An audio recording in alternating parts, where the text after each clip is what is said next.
Today, my topic of presentation is a seminar on the current status and advances in total peritonectomy and HIPEC.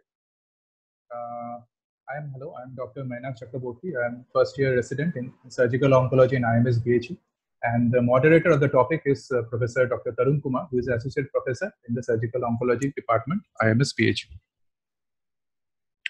So coming to the topic of HIPEC, first we need to know what is peritoneal carcinomatosis. Peritoneal carcinomatosis, mesothelioma, and sarcomatosis are all included in the group of disease collectively referred to as peritoneal metastasis. Cytoreductive surgery, as known as CRS, was used in an attempt to resect all visible implant within the abdomen and pelvis. Peritonectomy, along with visceral resections, was developed to surgically eradicate cancer on peritoneal surface. Locoregional chemotherapy, that is intraperitoneal chemotherapy, used in operating room with moderate heat has been referred to as hyperthermic intraperitoneal chemotherapy, or in short form HIPEC. Whereas chemotherapy used within early postoperative period, the intraperitoneal chemotherapy, has been referred to as early postoperative intraperitoneal chemotherapy, or in short known as EPIC. It is not an adjuvant chemotherapy, and it is not also a neoadjuvant chemotherapy. That should be remembered. It is a chemotherapy that is used simultaneously with a major cytoreductive surgical procedure. This picture is taken from DeVita, as said by Paul Sugarbecker. But the pathophysiology of peritoneal dissemination. Cancer cell spread, if it is a low density spread in the peritoneum, some distance away from the primary cancer, then it forms some nodular implants. Whereas high density seeding is seen in the raw tissue surface of the resection site, where it is called the fusiform layer. These are the two difference of tumor seeding in peritoneum. One is nodular peritoneal implant, whereas other is the fusiform layer of implant at the resection site. Ovarian cancer shows the maximum frequency of peritoneal metastasis, up to 46%, owing to its anatomic location and close contact with peritoneum. Colorectal cancer also is showing a higher number of, since it is a higher number of patients, up to 7% shows peritoneal involvement. Whereas up to 9% of non-endocrine pancreatic cancer shows peritoneal carcinomatosis, and up to 14% of advanced gastric carcinoma shows peritoneal metastasis. Neuroendocrine tumor of the GI tract, or GI-NET, has shown up to 6% of peritoneal carcinomatosis. It is also seen in up to 10% of extra-abdominal malignancy, of which breast cancer is the highest, followed by lung cancer and then malignant melanoma. Peritoneal carcinomatosis lung is rare, it occurs up to 16% in autopsy results. And sometimes some peritoneal carcinomas of unknown origin can also be found, which is up to 5%. Now, this chart has been taken from DeVita, which is showing that the clinical features of the detected cancer and the future chance in follow-up of getting peritoneal metastasis. As we can see, I will go through it quickly, that in comparison to colorectal cancer, if there is perforation or the positive margin of resection, or positive peritoneal cytology at the time of resection, or advanced tumor, or mucinous cancer or signet ring morphology, or with obstruction or fistula formation, if we go through all this clinical feature, we will find that in follow-up, more chance of peritoneal metastasis is seen in gastric cancer, though both in colorectal as well as gastric cancer, the chances are on the higher side. And if we go to the history of this peritoneal resection as well as heated peritoneal chemotherapy, we can see that this complete cytological resection was devised or thought of as early as 1930 by J.V. Meigs, where he showed that debulking of ovarian surgery, ovarian cancer with adjuvant chemoradiotherapy showing good response. And the first use of heated HIPEC therapy was done by thermal transfusion infiltration system, or TIFS, as early in 1980. Whereas in mid of 1980, Dr. Sugarbecker came and reported the benefits of HIPEC in peritoneal dissemination. And by 1995, he standardized the procedure, as well as describe the stepwise approach to cytoreduction, and also describe peritoneal carcinomatosis index. And just recently, the laparoscopic enhanced HIPEC techniques has been devised, which is using HIPEC after the closure of abdominal wound. Now, this picture, I think everybody is well aware of, so I will be just going through it very quickly. This is the peritoneal carcinomatosis index as described by Paul Sugar-Becker, where he has divided the entire intra-abdominal region into total 13 regions. As you can see, region 0 include retroomentum and transverse colon. Region 1, right upper part of the abdomen, which involve the right superior surface of right lobe of liver, under surface of right hemidiaphragm, right retrohepatic, epigastric fat pad, left lobe of liver, lesser omentum, falciform ligament. 3 is left upper region of abdomen, under surface of left hemidiaphragm, spleen, tail of pancreas, and anterior posterior surface of stomach. 4 is left flank. 5 is left lower region. 6 is pelvis, which include in female the ovaries, tube uterus, pouch of Douglas, and in male it includes the bladder and retrosigmoid colon. Level 7, level 8, level 9, and level 9, 10, 11, 12, they are the colonic mesentery, I mean in a small bowel and mesentery, which include both bowel and mesentery, 9, 10, 11, 12. Now, of all this region, what we need to see is the lesion size score, which is described as 0, 1, 2, and 3, where this lesion size up to 0.5, if there is no peritoneal deposit seen, it is taken as 0. If up to the size of 0.5 centimeter as 1, up to 5 centimeter as 2, and more than 5 centimeter or confluence of multiple deposit is taken as 3. Now we calculate the areas, regions where we see the peritoneal metastasis, and we also calculate the size in each region, and we calculate the index. The maximum value one can get is 13 into 3, which is 39. And CC is completeness of cytoreduction. After doing complete peritoneal resection, we calculate the CC value. Like if the tumor residue is less than 2.5 mm, it is called CC1. If no microscopic disease is left, it is CC0. And more than 2.5 mm, up to 2.5 centimeter is CC2, and more than 2.5 centimeter is CC3.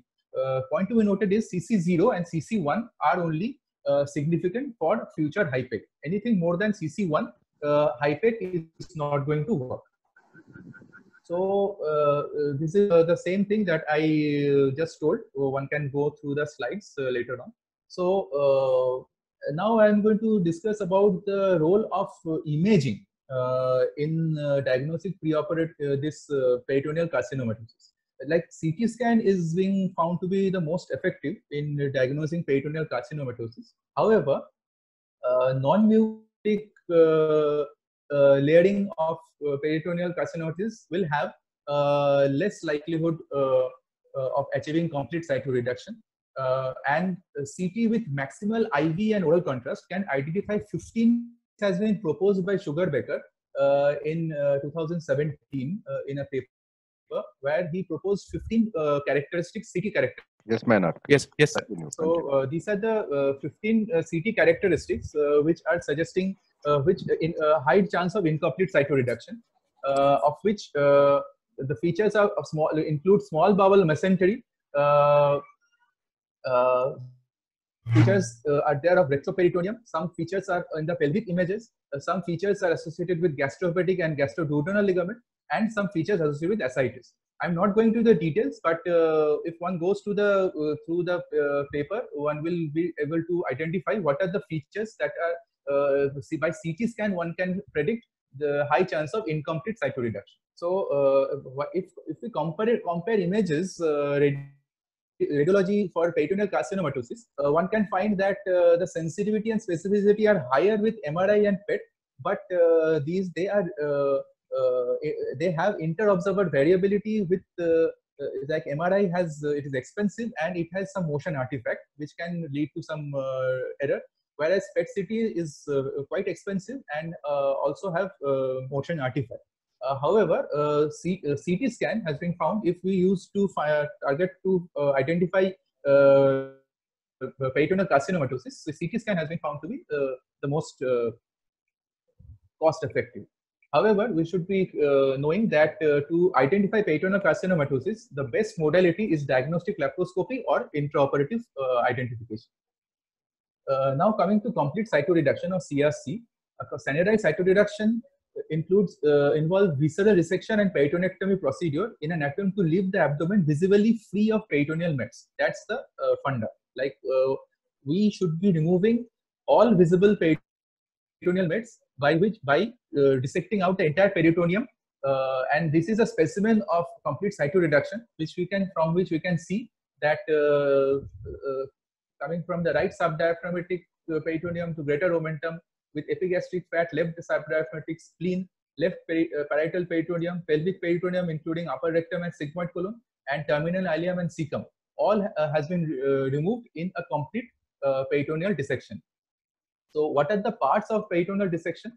It include anterior parietal peritonectomy, which include old abdominal incision, umbilicus and epigastric fat. Left upper quadrant peritonectomy, which include greater omentum and spleen. Right upper peritonectomy, which include Gleason capsule of liver. Pelvic peritonectomy, which include uterus, ovaries and rectosigmoid colon. Omental bursectomy, which include gallbladder and lesser omentum. And mesenteric peritonectomy, which include right colon and terminal ileum. Now, what are the contraindications for cytoreductive surgery?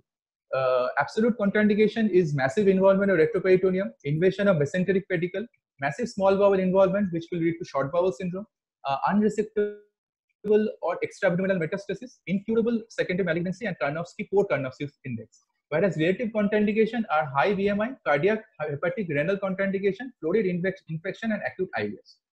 Now, what is the rationale of combining this heated chemotherapy with cytoreduction? In resecting abdominal or pelvic deposit of cancer in a patient with known peritoneal metastasis, there is contamination of the dissected surface, which is unavoidable. Now, combination of surgery with resection site plus peritoneal progression of disease is known as the tumor cell entrapment, which is inevitable contamination of the surgical resection site with cancer cell implants. And this cell implants needs to be eradicated prior to its entrapment into the scar tissue that forms by inflammatory process. So in order to prevent this entrapment of cancer cell within suture lines and abdominal incision and raw areas, the chemotherapy solution must be used in the operating room after the dissection, but prior to performance of any anastomosis and prior to closure of abdominal wall. This is the concept of using HIPEC. The heat sensitivity increases the cytotoxicity of limited number of chemotherapy agents. This means that hyperthermia should be applied while the chemotherapy is present inside the peritoneal space. Now, why hyperthermia? Heat alone has some direct anti-tumor effect. Like selective cytotoxicity of malignant cell by heat is related to impaired DNA repair, increased protein denaturation, increased acidity, lysosomal activation, and increased cell death. Increased cytotoxicity with heat and cancer chemotherapy drugs is a complex pharmacological event. Augmented effect has been demonstrated with doxorubicin, cisplatin, mitomycin C, melphalan, oxaliplatin, and gemcitabine. Increased depth of penetration of the cancer chemotherapy into tumor nodule, and a new finding has been found that hyperthermia also degrade BRCA2 gene, which leads to a transient impairment of homologous recombination in tumor cell and subsequent increased sensitivity to platinum compound. This has been found in the recent ovarian HIPEC study, so I have included this one. Important aspect of surgical technology and HIPEC. So these are the aspect one should be careful by selecting doing a HIPEC, like the selection of chemotherapy agent, the duration of HIPEC, level of hyperthermia, the irrigation technique. Like after doing a CRC, one should properly irrigate the abdomen to remove as much of the tumor seeding before starting a HIPEC. Now, HIPEC technique is also a variety type. It could be open versus closed versus covered. And the HIPECs, the machinery for open as well as closed are also, one can use, there are some standard machineries or products that are available, or one can use some indigenous HIPEC machine as it is being used in India in some places, like they are making their own HIPEC machine. And as well as commercial available table mounted retractors like Thomson, Hook, Walter, or Omnitrack, and the new concept of laparoscopic HIPEC, which I will come later. So, as per Sugar-Baker, what are the variables? Like there are some patient-related variables and method variables. Patient-related variable will include the disease variability, like it could be due like colorectal or appendix or gastric, ovarian, or mesothelioma. Whereas methodological variable will increase the method, by whether you is using high temperature or just using early post-operative, or using combination, or we are using moderate or extreme hyperthermia. And what type of carrier solution being used, like saline versus dextrose or Ringer lactate. What type of irrigation is being given, using peroxide or betadine or saline, and the volume of irrigation. It could be 10 liter versus 1 liter, and the open versus closed technique, like Coliseum versus Landager technique, and the timing of the HIPEC. It could be 30 minutes versus 90 minutes versus 180 minutes. Using intraperitoneal epinephrine or not, or no epinephrine, and using chemotherapy solution versus aerosols or PPAP, which I will come later. So, how we are going to choose the pharmacology, like drugs for giving HIPEC? Drugs are used in the operating room with heat. They are the acute phase drug, which exert their effect in the absence of cell proliferation. Whereas drugs that are used in EPIC are selected. They are not augmented by heat, and they require cell division for their optimal effect, like 5-FU and paclitaxel. Combination of hyperthermia with drug has shown to develop systemic, even in systemic drug resistance of the same drug. If we use hyperthermia of the same drug, it has shown to be effective in peritoneal space. The example being cisplatin. Heat augmented drug with the most favorable AUC ratio, area under curve ratio, like mitomycin C, doxorubicin, gemcitabine, and pegylated doxorubicin or doxoacrylate, they have shown to have better response. This is the exhaustive review of all the drugs that has been used and their details. I'm not going to the details of all the drugs that have been used, but I can only show you that drugs which are having higher AUC ratio, like doxorubicin, liposomal doxorubicin, they have better response and more contact time and better chemotherapeutic response. Now, coming to techniques, there are variety of techniques of giving HIPEC. One is keeping it open, and by retracting the skin, and the exhaust, smoke exhaust are placed directly over the operative site, but it has high chances of dissemination of the smoke and chemotherapy dissemination. So the next approach that came in open was the Coliseum apparatus, where a plastic or a silicone sheet used to cover, and hand was used to stir the chemotherapy agent. And the last one was a closed technique, where after completion of the cytoreduction, the abdomen was closed by placing drains, and chemotherapy was inflow and outflow of the chemotherapy was done. And another one was the PCE, that is the peritoneal cavity expander, while only the skin was closed, and a particular structure was placed by which a hand could be placed inside, and the peritoneum cavity was expanded by retracting the skin, which were closed watertight, but rest everything, like even the sheath margin got irrigated with that chemotherapy. After this type of, this is like a mixture of open versus closed, which reduces this exposure of the chemotherapy in the environment. After the chemotherapy is given, the skin is open. We close all the rest of the surgery is completed. Abdomen is closed and skin is closed. So of the variety of the techniques, there are some advantage and disadvantage of each. Like doing EPIC, multiple cycles of chemotherapy can be given, but there is uneven distribution and increased toxicity and no hyperthermia. For the closed intraoperative, there is minimal exposure of chemotherapy to the OT staff, and it is easy to achieve high perfusion temperature, and also easy to achieve because of high intra-abdominal pressure. There is increased drug penetrance in tissue, but the problem is that there is lack of uniform drug distribution, as you cannot manually distribute with hand. In the open technique, there are Coliseum and the peritoneal cavity expander. where there is more uniform heat distribution, uniform drug distribution, but there is increased risk of OT stuff to chemotherapy and increased heat dissipation. And according to Sugar-Baker, open versus closed, there is some difference.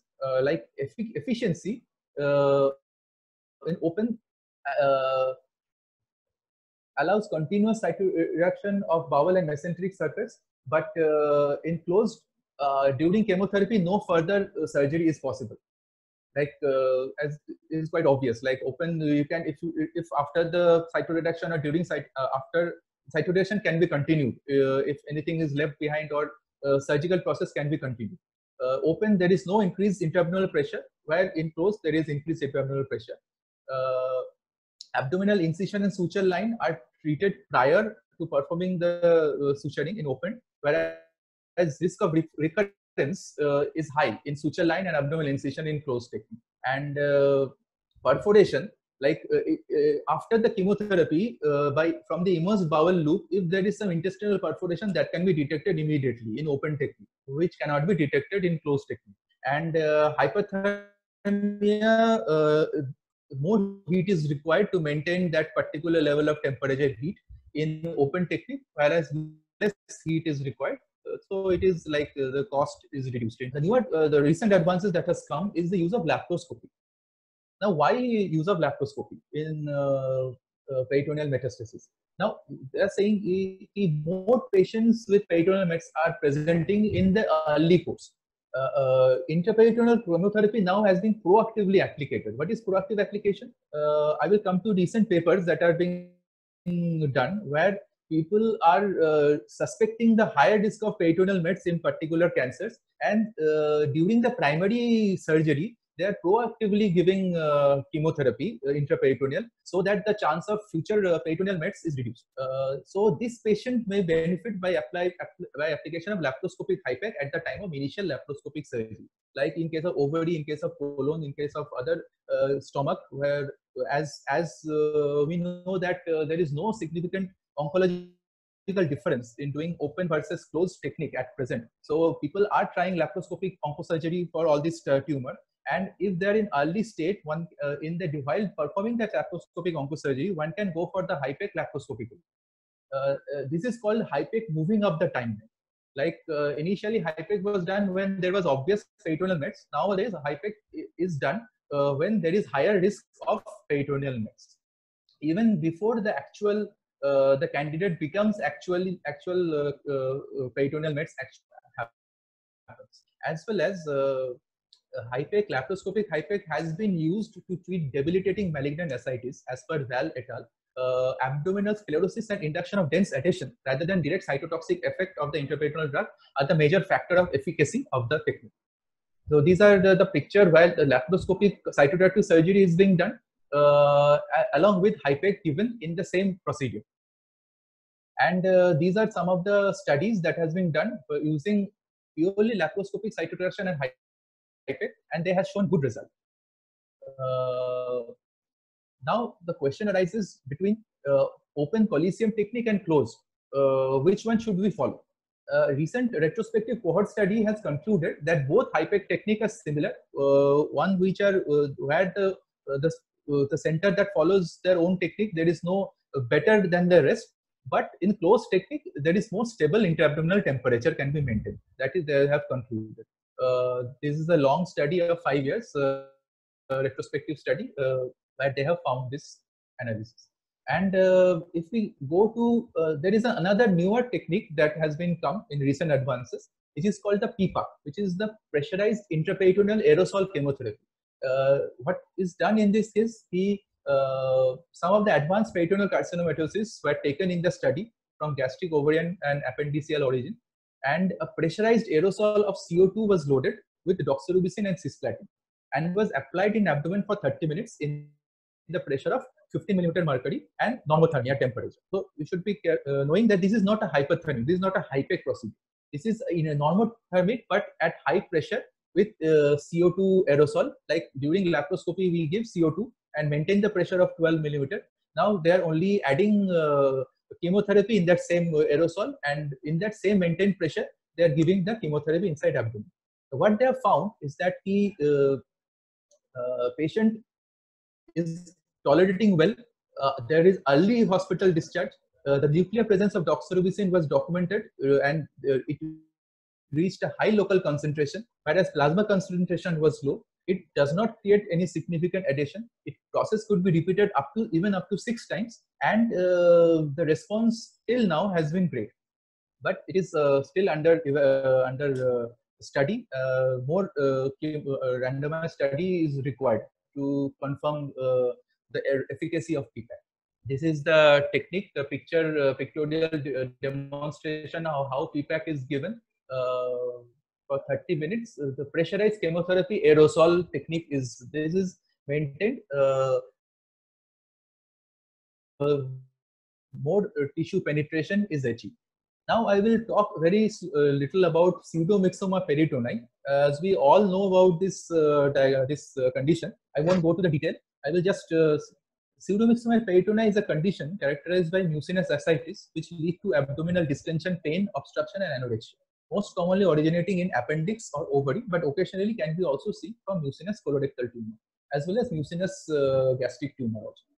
Natural history of pseudomyxoma revolves around redistribution phenomena, whereas the mucinous tumor cell accumulate at specific site with relative sparing of motile small bowel and to a lesser extent other part of GI tract. Peritoneal tumor accumulates due to gravity and at the site of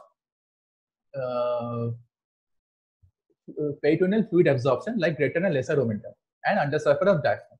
So there are some recent paper which has shown the role of HIPEC is extremely good in all pseudomyxoma peritoni. But one should be remembered that high rate of morbidity is found unless the patients are carefully selected. Like if there is extremely high PCI index, then the risk of morbidity and Clavian dildo complications are higher. And if we see the Indian perspective, a recent paper is there from Fortis Hospital, Bangalore, which has shown also shown the similar finding. The complication rates are higher, but CRS and HIPEC is used as with acceptable morbidity and mortality in Indian patient. Only its survival can be improved if there is increased awareness of the procedure and its result. Now I will come to some recent paper as per we are discussing about the recent advances in this HIPEC and cytoreduction. There is a paper called CytoChip which was done for gastric cancer with peritoneal mets, and it concluded that in comparison to cytoreduction alone, HIPEC with cytoreduction has better prognosis and could be taken as a gold standard. Since this peritoneal metastasis in gastric cancer, as usual, have some bad prognosis. Another paper, GastroChip, is ongoing, which has it's a prospective open multicentric phase 3 clinical study that aims to evaluate the effect of HIPEC with oxaliplatin on patient with gastric cancer involving cirrhosis and lymph node involvement with positive cytology at peritoneal wash, and they have been treated with D2 or D1, D2 curative gastrectomy. So they are going to check the primary endpoint as the overall survival and secondary endpoint as 3 or 5 year recurrence-free survival. The study is still ongoing. There is Paolo Sammartino. There are some Italian studies that are going on the proactive management for gastric, colorectal, and appendiceal malignancy. As I told, what is proactive management? Like before peritoneal metastasis has developed, they are going to identify patients who have higher risk of peritoneal metastasis, and they will at the time of PCI 0, they will give HIPEC therapy, and they are going to show they want to show its benefit. So as per Sugar-Baker, there are 10 criteria in colon cancer which has higher risk of locoregional recurrence or peritoneal metastasis. Like visible evidence of peritoneal metastasis, or ovarian cyst, which is suspected adenocarcinoma from GI origin, or a perforated GI cancer, or positive margin of excision, positive cytology before or after cancer resection, adjacent organ involvement by cancer-induced fistula, a T3 mucinous, T4 positive implant cytology primary cancer, cancer with mass rupture of cancer during excision, or obstructed cancer, out of which the first 4 are candidates are proactive second look surgery. This paper by Narasimham in 2019 show the effect of combination of cytoreduction and HIPEC. This is a visual abstract showing that a retrospective study was done on 96 patients with a mean PCI score of 9, and complete cytoreduction was achieved in 75%, and complication rate of major complication of DINDO 3-4 was seen in 25%, whereas the median 3-year survival was 54% and relapse-free survival of 13 months. Profilochip study was done in 2017. The result came where HIPEC and CRS was done for colorectal peritoneal mets with low tumor burden, and they concluded the criteria of high risk of developing peritoneal metastasis are strong, as we knew. Those are the 10 criteria, which strengthens the role of peritoneal-centered surveillance in this patient. However, a proactive strategy of systemic second-look surgery plus HIPEC failed to improve survival in comparison to adequate surveillance. So we need more paper on this thing, that whether this proactive is going to benefit or not. As per Profilochip, it is not benefit. There is another trial. It's called PoloPEC trial, where what they have done. It was published in Lancet in 2019. PoloPEC is the primary outcome was there. What they did was patient with T4 tumor or perforated colon, they underwent curative resection and was randomized between HIPEC and non-HIPEC. Only systemic chemotherapy and systemic chemotherapy with HIPEC. And they found that HIPEC with oxaliplatin with patient with T4 or perforated colon cancer does not result in improvement in 18-month PMFS, but long-term results are still awaited. Another study is the PROMENADE trial, which is still ongoing. They are collecting data where this is the colon that doing the proactive management done by Sammartino, and the result will come in 2025. The brief history summary of the study is that they are using the oncological effectiveness and comparing with the standard treatment of proactive management. Like what they are doing, along with the target organ, they are also resecting peritoneal spread resection, like omentectomy, adnexectomy, appendectomy, hepatic round ligament resection, and giving preventive HIPEC. This is preventing HIPEC along with curative resection. And in both the arm, they are giving FOLFOX or CAPOX regimen.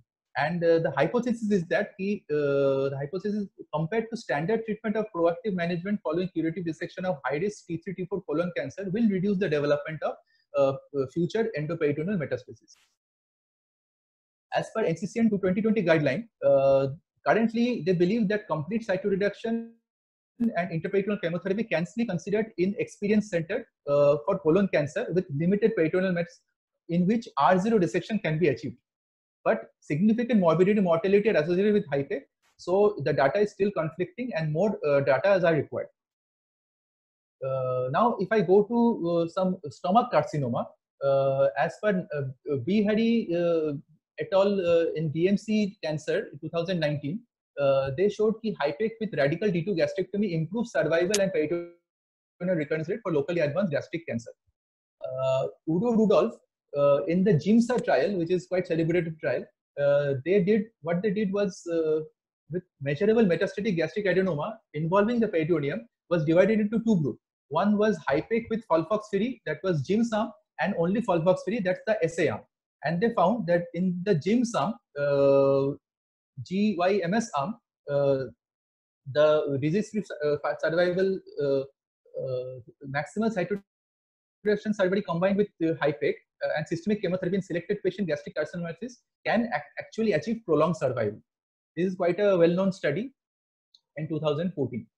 And if we go for ovarian cancer, recently in England, New England Journal, Van Driel, the study came where they this was a multi-center randomized trial, surgery versus surgery with HIPEC, and they showed surgery with HIPEC has recurrence-free survival more, and median overall survival also more. Zhang et al. This is a Korean study, which is a meta-analysis for cytoreductive surgery and HIPEC in ovary, which also concluded that for recurrent ovarian cancer, HIPEC only improved the overall survival, that did not elicit significant value in progression-free survival. This is the Van Driel study, which has been published recently in December 2019. The Van Driel study, there's a pictorial diagram of this. It is called the Heat is On, and it was presented in the recent Symposium on Advanced Gastric Cancer. This is also known as the OV-HIPEC trial. This trial is ongoing, but they have found some very significant findings. Van Driel and colleagues randomly assigned patients who showed at least stable disease after 3 cycles of carboplatin and paclitaxel to receive interval cytoreductive surgery with or without HIPEC using cisplatin, and randomization were performed perioperatively, where no patient has residual mass of more than 2.5 mm.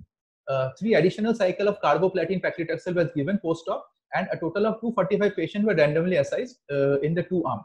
And they showed the interval CRS with HIPEC were associated with longer recurrence-free survival than interval CRS alone. This was a significant finding that has been recently published.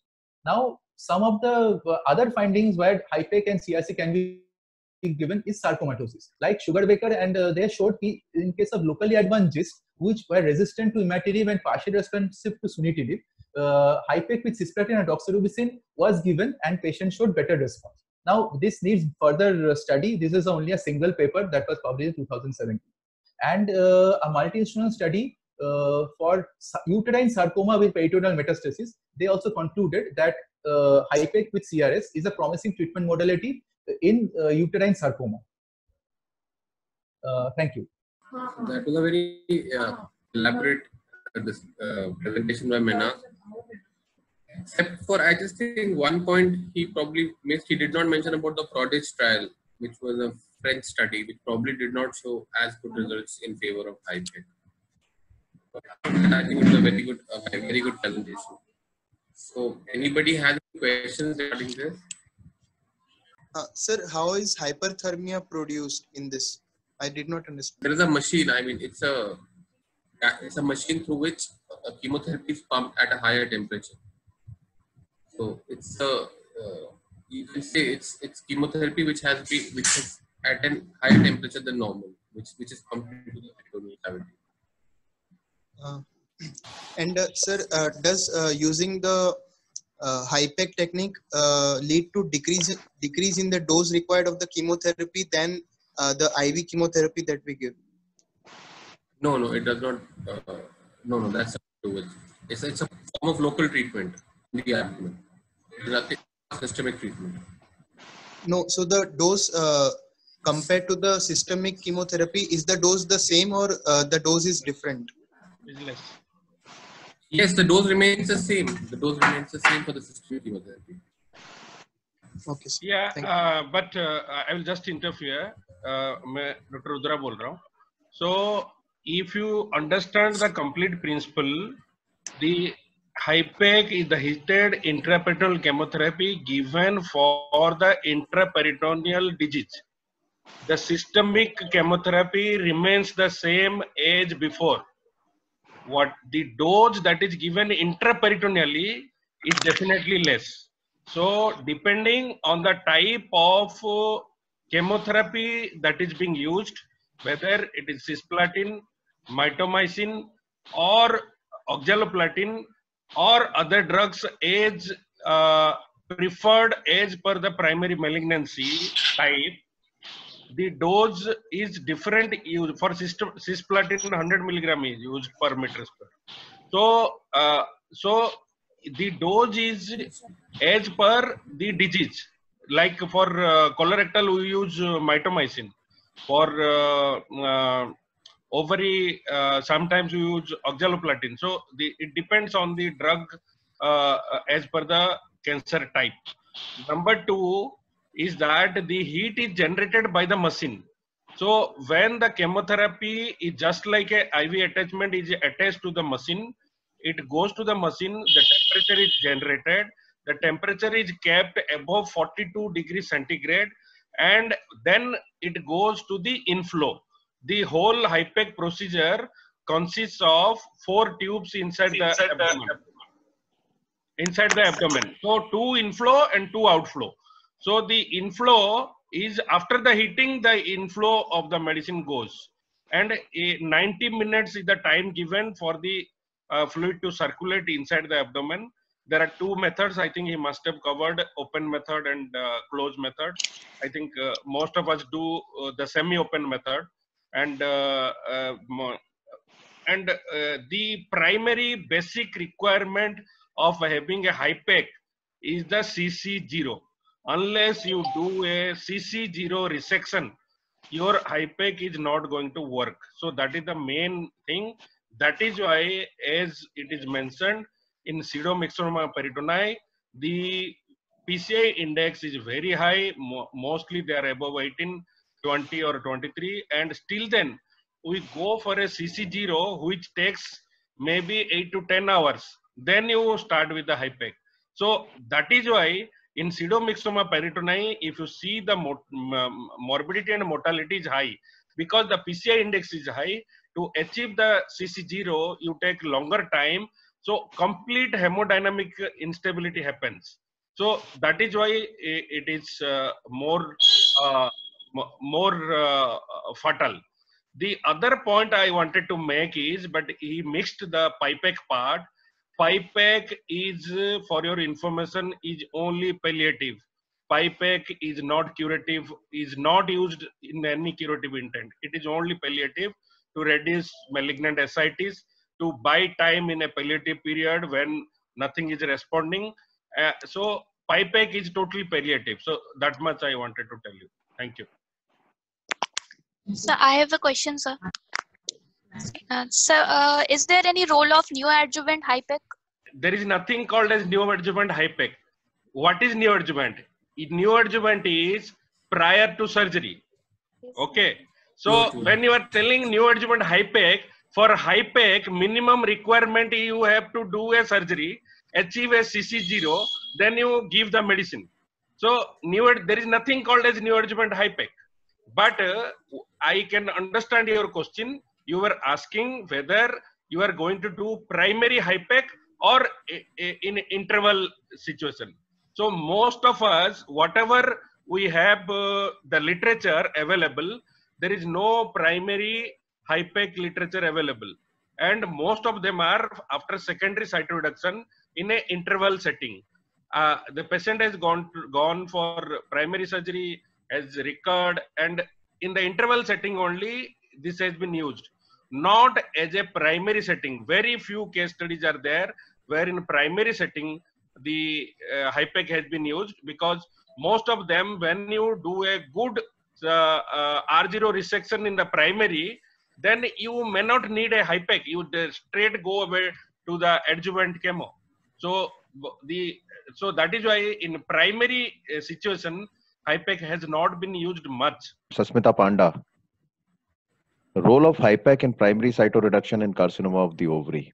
So as of now, I don't think it is of any proven benefit, but yes, as Menak showed in his presentation, with the proactive strategies coming in.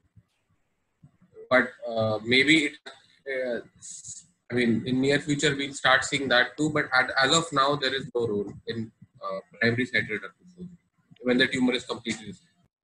There are trials going on in stage 3, FIGO stage 3 ovarian cancers, where they are randomizing into primary cytoreduction versus primary cytoreduction and HIPEC. And let's see how it comes out. Bharat Nandu has... So the OP HIPEC trial, OP HIPEC, yeah, OV HIPEC trial is OV HIPEC trial is there.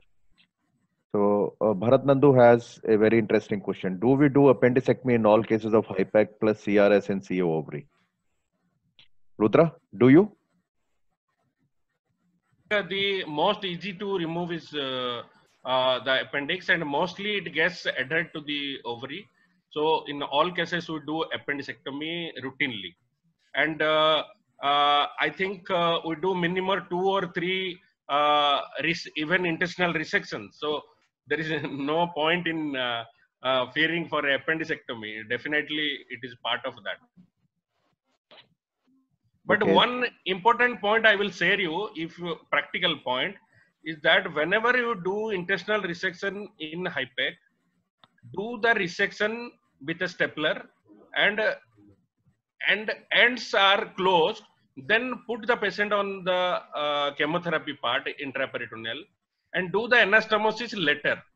Because what happens is, when you do a anastomosis and then you do HIPEC, there are some blind areas where the HIPEC does not flow. So although it is water, but still then when you do a complete anastomosis, there are some blind spots that remain between the anastomotic ends. So usually what we do is, we completely fire and divide all the parts of the intestine wherever we want to resect. And then after that we run the HIPEC machine, then we wash with normal saline, and then we do the anastomosis and the finally closure. So which gives a good sense of security also, because once you anastomosed, then you put a chemotherapy solution, then after that you are again doing a normal saline wash, there may be some kind of traction somewhere. So we do the anastomotic post HIPEC actually. Hello. Yeah, Bhavna. Yes, sir. The Rudra is right. If you do anastomosis first and then do a HIPEC, then there are chances of a lot of edema at the anastomotic side, and which can be easily given away after a few days. So it is better to do first HIPEC and followed by anastomosis. Agreed. Okay. Now, there is a question that what is the temperature of different agents? This is from Suhas. Suhas, the temperature is basically does not depends upon the agents. It basically depends upon the technique. So normal temperature that is taken is 40. Some people go up to 42, and the high temperature is up to 45. And it is irrespective of the agents. Then there is a question. Hello. Yeah. Sir, can I comment about the temperature, please? Yeah, sure. Yeah, it should be between the 41 to 43 degree, and if you keep a lesser than 41, then the chances the chemotherapy may not work properly. And second, if you do more than 43, then also the chemotherapy is not going to work properly. And plus, the chances of leak or the bowel perforation will be high. So the standard temperature should be somewhere between the 41 to 43. And you are absolutely right that it is irrespective of any agent. So then there is another question on appendix. There are a lot of questions on appendix, Rudra, coming. I'll take them together so that you can respond. Suyash says, what if appendix looks normal or it is clinically normal? Do we still remove it? Then Bharat asks, is it only if mucinous carcinoma or abnormally looking appendix? So almost a similar question. Yeah, 2 more on appendix. So if you say that my experience, we do appendicectomy in all the cases, whether it looks normal, whether mucinous, there is no point in keeping it, because it is a point of, because the problem is that when you do the appendicectomy at the base, you find sometimes in the cecum, when at the appendix junction behind some deposits, which you might miss also. So because it is a very, if you understand the philosophy of PSM, in the abdomen, the ascitic fluid has a particular type of movement of the ascitic fluid. It is a, like I can say, it is a circular movement starting from pelvis to right iliac fossa, then it goes to the right hypochondrium. It is a clockwise rotation of the fluid that is normally happens. So the most important places where you find the disease is the right paracecal area and the appendix area. Then next most common is at the right subhepatic region over the liver. Next common is left subdiaphragmatic. Then will be the left paracolic. So this is the sequence in which you get the disease. So if you see the if you see the disease, most of the burden is on the right paracolic area. So that is why we always remove the appendix to clear that area, so that the right paracolic peritoneum, the appendicectomy behind the cecum, everywhere, wherever you find the deposit, that can be completely cleared.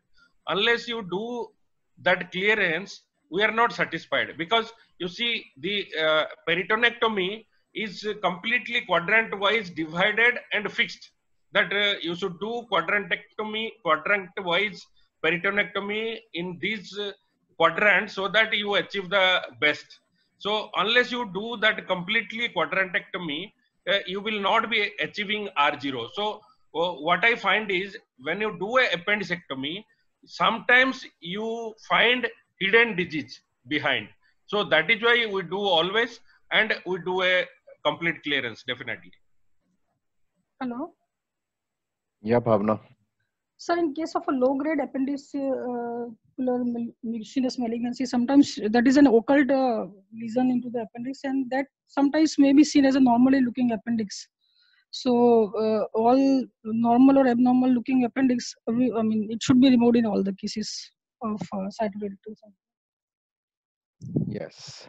Okay. Then there is a question from Santosh Kumar, which says, what is the number of max anastomosis that can be done after HIPEC?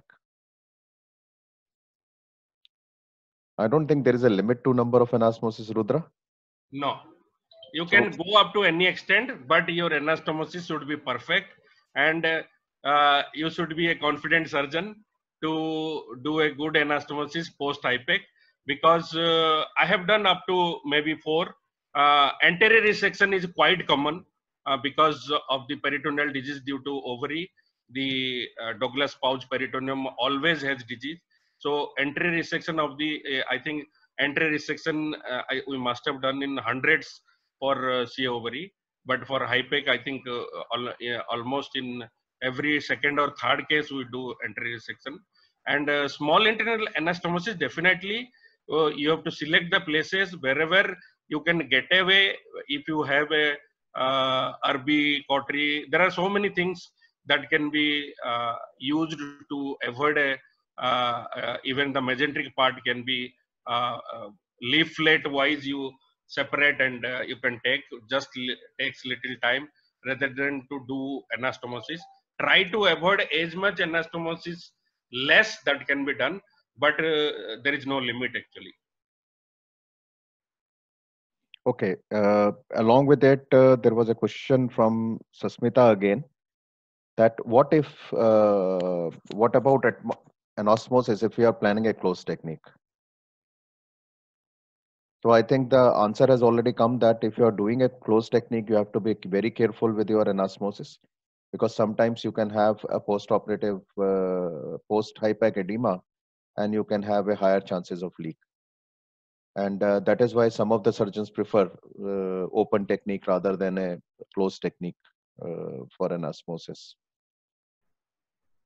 Then there is a question on, is PCI different for different organ for doing HIPEC? No, PCI is same for all the peritoneal carcinomatosis, irrespective of the site of origin. What are the patient factors to be considered while selecting patient for HIPEC? But one point is very important, is that PCI index is definitely the same scoring stays for everything. But the indication of doing a HIPEC for stomach, the PCI should not be more than 8 to 10. For ovary, it is 15 to 17. And maybe for a colorectal, it is again around 12. So the cutoff point is different for different organs, because most commonly done is ovary, colorectal, and stomach. So stomach is the lowest, around 8. If it is more than 8, don't attempt a HIPEC in a stomach patient. even if it is T3 or T4. But if it is for like for colorectal, we cut off, we take around 12, and for ovary we take around 15 to 17. Because above that, achieving CC0 and is very difficult. So ultimately, your HIPEC might become a placebo with lot of morbidities. So if it becomes a placebo, it is useless to do actually. Actually, Rudra, I think Tarun can take on the fitness part actually. yeah, Rudra, I think more important than achieving an R0 here is like in gastric cancer, even with a smaller number of PCIs or smaller metastasis, the prognosis actually is poor in stomach with peritoneal carcinomatosis. Definitely. So that is why in ovary the prognosis is best, and that is why even with a high PCI we go in and do a surgery in ovary. Correct. While in stomach, even with a low PCI, it may be R0 possible with PCI 8. HIPEC will also be possible, but then the prognosis does not improve. So the reason probably is that the prognosis, it doesn't alter the prognosis in a high PCI index. Tarun, fitness. Again, as for any other surgery, it could be like ECOG 0 or ECOG 1 for the patient, and with good pulmonary reserve and no comorbidity, preferably normal albumin level of more than 3.5. Bhavna, I have a question for you. This is coming from Dr. Bhaskar. He says, what is the criteria to choose chemotherapy agent, either single agent or multiple agents for HIPEC? I think it's a very good question. I think for colorectal, it is either oxaliplatin or mitomycin. For ovary, it can be cisplatin. And for stomach, I've not seen any patient doing Bhavna, he's specifically asking that how do you decide on choosing? So one you said is site of the tumor. Correct. And how do you decide whether you are going to use a single agent or a tablet? I don't know exactly the answer. Rudra? Yeah, mostly because previously what chemotherapy the patient is already exposed to, that is also important. And what was the response previously? These all counts actually, because sometimes the patient come after multiple, usually if you are doing after a single, in the first recurrence we use single, but whenever the patient is coming after second line or third line, so then usually two agents are used. Yeah. So if you see the complication, definitely when we were doing initially, it was very scary. We were also taking 12 to 14 hours. And because we were going totally extraperitoneally, the basic crux of doing a total peritonectomy is you have to do a complete extraperitoneal dissection of the peritoneum initially, because once you enter the peritoneum, doing a peritonectomy is difficult. So whatever you want to do, the maximum mobilization should be done extraperitoneally, which was taking a lot of time initially when we started, because to go in a plane between the peritoneum and the perites with a disease inside was doing multiple punctures at some times. All things will happen. So these were initially we were very taking long time, and long time means more hemodynamic instability. So the more longer time you take the surgery, more hemodynamic instability, and the anesthetists were also not very much oriented. So lot of fluids being pumped initially. So lot of patients had pulmonary edema for 2 to 3 days. They are on ventilator and not coming out. So initially apprehensions were quite high. But as we progressed from maybe after 12 or 14 cases, when we went to more than 30 cases, now we have done more than around 50-60 cases. Then gradually the time of duration of surgery decreased.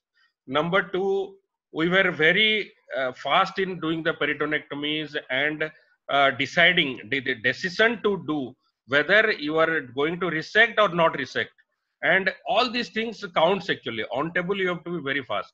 So all these things happens with passage of time and experience. There is no rocket science. It is only by doing you will be able to get to this part. But definitely, as first is that hemodynamic instability, pulmonary edema, patient remaining on ventilator. Number two is that you have done anastomosis, it will leak. Then you take to the theater, you again convert them into stoma. And sometimes initially, because of multiple anastomosis, we feel that a proximal stoma might be feasible. So we also do a proximal stoma, and from the beginning to take care of the anastomotic leak. And very important thing is, whenever you do sometimes there is a lot of disease in the suprahepatic area, in the subdiaphragmatic area, and in the when you do a complete stripping of the diaphragm, then the chances of having atelectasis just above the diaphragm, because the diaphragmatic movements will get hampered, and the lower part of the chest on that side will not move for a few days. So definitely you will have consolidation and atelectasis on that side. And sometimes the diaphragm gets opened and you have to repair. Even I have done with big mass, lot of lines of chemotherapy, it becomes so fibrosed that recently I did one diaphragmatic resection also, and I put a dual mesh to repair the diaphragm. So all these things are important, but sometimes you have extensive disease on the hepatic surface. There also, with Veress needle, we inject saline in the glycerin, below the glycerin capsule, and we do a glycerin capsulectomy, so that the whole of the liver. So all this will lead to lot of bleeding actually. So there is sometimes there is bleeding, hemostasis problem. All this will happen, but at the end of the day, if we are doing a R0 resection, achieving a CC0, and putting a HIPEC, then getting 18 months time or 24 months time, really worth it. So that is why you do it, and we spend it. The persons in private, it costs, the cost of a HIPEC surgery is around 10 lakhs, which is a quite a bit of money for patients. But still, if we are able to convince the patient that because of chemotherapy, every 3 months is coming with a recurrence, then it is better to have a HIPEC and get a longer interval, disease-free interval. I just wanted to ask something to Dr. Rudra. Actually, what are the long-term morbidity that you have seen with the peritonectomy and HIPEC? Because you had done such a lot of cases by now. What are the long-term, like post maybe 6 months? Most common is subacute obstruction, and going into acute intestinal obstruction, that is end-stage disease of CA ovary, very common. So no, that would happen with treatment failure anyway. If the patient fails the treatment, that would happen. Not because of treatment. You have done an extensive peritonectomy. Usually, I have gone inside post HIPEC, and I know how difficult it is to go exactly. So I have done in minimum 3 patients. I have done re-HIPEC in patients, in 2 or 3 patients. So all these actually very difficult to go inside again. And most patients present with obstruction long term, and others are this all end stage ovarian disease. There is no specific that you will get. But very important is, during HIPEC, in the post-operative period, you should be very vigilant about the bone marrow suppression. It happens just like systemic chemotherapy. So it will suddenly become, TLC will become 100, and you have to immediately give the colony stimulating GCSF. So you have to be very vigilant on the bone marrow vigilance, because it gets equal effect as systemic actually. See, if you don't have any more questions, I would thank everybody. And we would conclude today's meeting. Thank you, Tarun. Thank you, Rudra. Thank you, Manisha. And thank you all for participating Thank you, sir. in the discussion.